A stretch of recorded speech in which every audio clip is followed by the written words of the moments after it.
আমরা আদালতে বলেছি নিরস্ত্র প্রতিবাদকারীদের উপরে গুলি চলতে পারে না, যেটিকে ইংরেজিতে লাইভ রাউন্ড বলা হয়, সেটি করার কোনো সুযোগ নেই।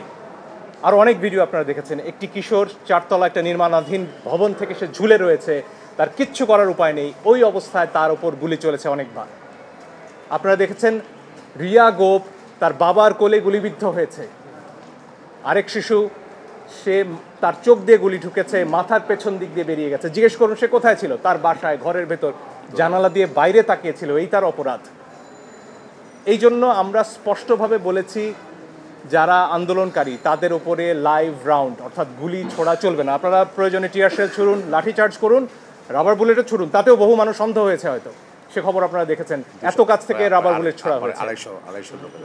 ফলে এই বিষয়গুলো সামনে আসতে হবে। আমার নিজের অভিজ্ঞতা আমি বলতে পারি, আমি ধানমন্ডিতে যখন হাঁটছিলাম আমার দিকে 2 রাউন্ড গুলি করা হয়েছে। তাদের পোশাক পরনে ছিল না, আমি জানি না তারা কারা, পিস্তল থেকে গুলি হয়েছে। কারণ আমার হাতে ক্যামেরা ছিল, কোনো প্রমাণ তারা রাখবেন না, কিন্তু প্রমাণ ধ্বংস হয় না আজকের দুনিয়ায়, প্রমাণ পৌঁছে যায়। আরেকটি দাবি আমরা করেছি পরিষ্কারভাবে, ছাত্ররা সারা বাংলাদেশ থেকে আজকে বলেছেন যে 6 জনকে ডিবি অফিসে রাখা হয়েছে, তারা সেখানে বন্দী। তারা স্পষ্টতই ছাত্ররা বলেছেন কালকে ডিবি অফিস থেকে বা যেখান থেকেই হোক যে ভিডিও প্রকাশ করা হচ্ছে, সেই ভিডিওতে যে কথা বলা হয়েছে সেটি অস্ত্রের মুখে হয়েছে, ছাত্ররা সেটি বলেছেন। এবং এই ধরনের আন্দোলন প্রত্যাহারের দাবি ছাত্ররা মানেন না, তারা সেটি বলেছেন। আইনজীবী হিসেবে আমার কথা হচ্ছে, যখন গোয়েন্দা প্রধান বলেন যে নিরাপত্তার প্রয়োজনে তাদেরকে তিনি নিয়ে এসেছেন এবং সেখানে তাদের খাবার দাবার করার ছবিও, খাওয়া দাওয়া করার ছবিও প্রচার করা হয়, তখন আমার কথা হচ্ছে হাসপাতাল থেকে একজন মানুষকে, একজন নাগরিককে কিভাবে তুলে নেওয়া হয়, কোন আইনে? আদালতে আমরা এই প্রশ্ন করেছি। আপনারা নাইমের ক্ষতবিক্ষত শরীর দেখেছেন, তার গায়ে পিটিয়ে কি অবস্থা করা হয়েছে পত্রিকায় এসেছে।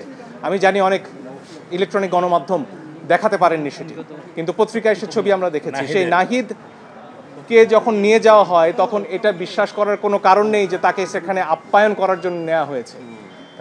ফলে আমরা আদালতে বলেছি এই 6 জনকে অবশ্যই আদালতের সামনে আনতে হবে এবং তাদের কাছ থেকে জানতে হবে যে তাদেরকে কি আটকে রাখা হয়েছে নাকি তারা স্বেচ্ছায় ডিবি অফিসে বেড়াতে গেছেন। এই প্রশ্নের উত্তর আমরা সবাই চাই। ফলে এই দুটি প্রশ্ন আমরা আদালতের সামনে রেখেছি।